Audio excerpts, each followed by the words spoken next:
আমি আরেকটা প্রশ্ন সলভ করব, শক্তির সংরক্ষণশীলতার নীতি মেনে চলে কিনা। এর আগে আমি 3টা বিন্দু দিয়ে সলভ করছি, আজকে 4টা বিন্দু নিয়ে সলভ করব। তার মানে 3টা 4টা বা 5টা যে কয়টাই হোক না কেন সবগুলো একইভাবে অ্যান্সার করা যাবে। যেমন এখানে আমি একটা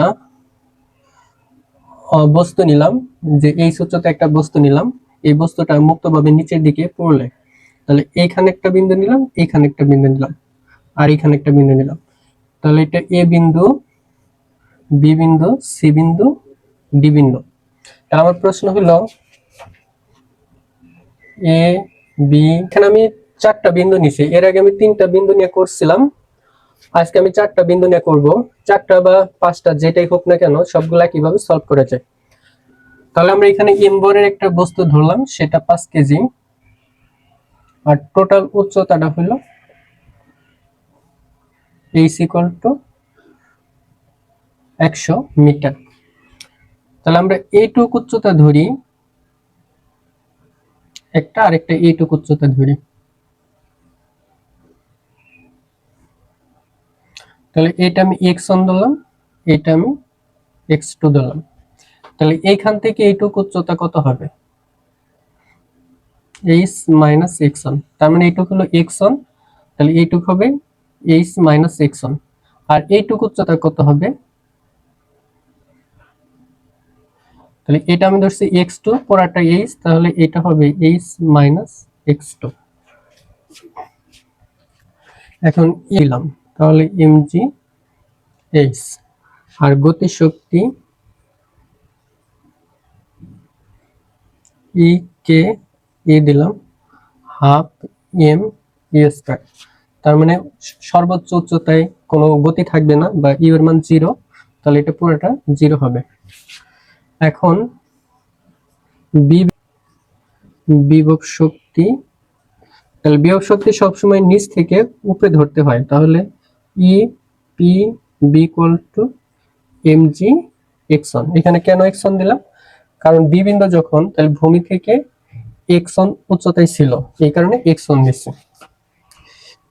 গতি শক্তি কত হবে? E K B = half m v square. তার মানে এখানে হাফ m, তাহলে v square u square plus 2g। আর এইচ এর জায়গায় উপরে থেকে কতটুকু উচ্চতা নেমে আসলো? এতটুকু।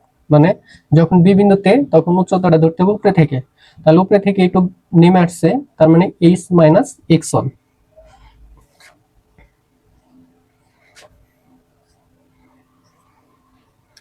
তাহলে এখানে ইউ এর মান তো 0ই, তাহলে m * 2g h - x1, এই 2 কাটা যায়, তাহলে আসতেছে গুণ করে দিলি mg h - mg x1। মোট শক্তি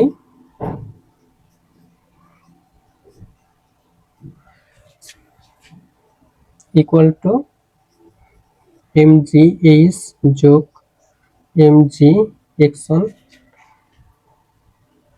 যেটা বিয়োগ হবে এটা যোগ হলো mg x1, এটা কাটা যায়, = mg h। তাহলে এই বিন্দুতে একটা mg h ছিল আর একটা 0 ছিল, তার মানে দুইটা যোগ করলে এখানেও মোট হবে mg h।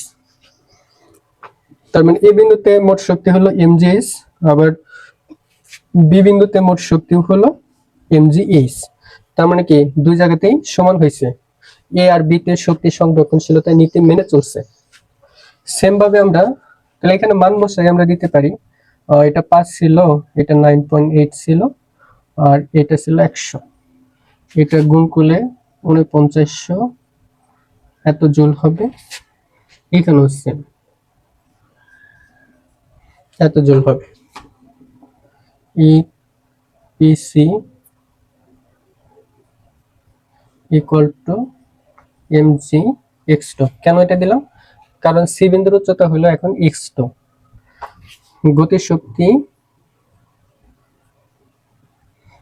সেম ভাবে E K C = half m v square, তাহলে হাফ এম ভি স্কয়ার লিখে দিই স্কয়ার প্লাস 2g। আর এখানে হবে তাহলে সি বিন্দু কতটুকু উচ্চতা নেমে এসেছে h মাইনাস x2। তাহলে এর মান 0 বসাই দিলে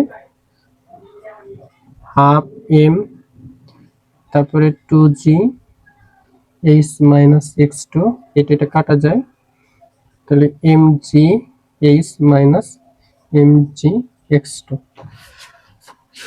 মোট শক্তি হবে তাহলে mg h মাইনাস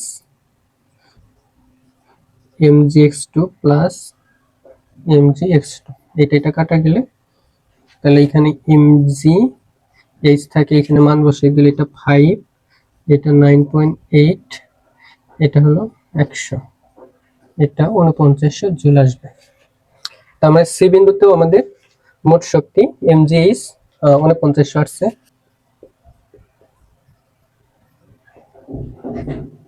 বিভব শক্তি E PD = mg * 0 m, এটা 0 আসবে কারণ ডি বিন্দুতে যখন বস্তু ছিল ভূমিতে তার মানে কোনো উচ্চতা ছিল না, তাই উচ্চতার জায়গায় 0 দিচ্ছি। আর গতি শক্তি E K D = half m v square, half m a square, আর এটা 2gh, কারণ এখানে পুরো উচ্চতাটাই ধরতে হবে।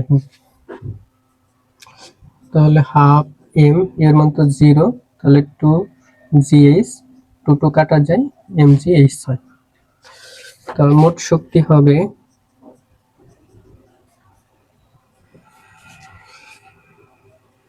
এটা হলো 0 যোগ mgh, তাহলে এটা 5 9.8 ইন্টু 100 = 40 এত জুল, মানে 4900 জুল হবে।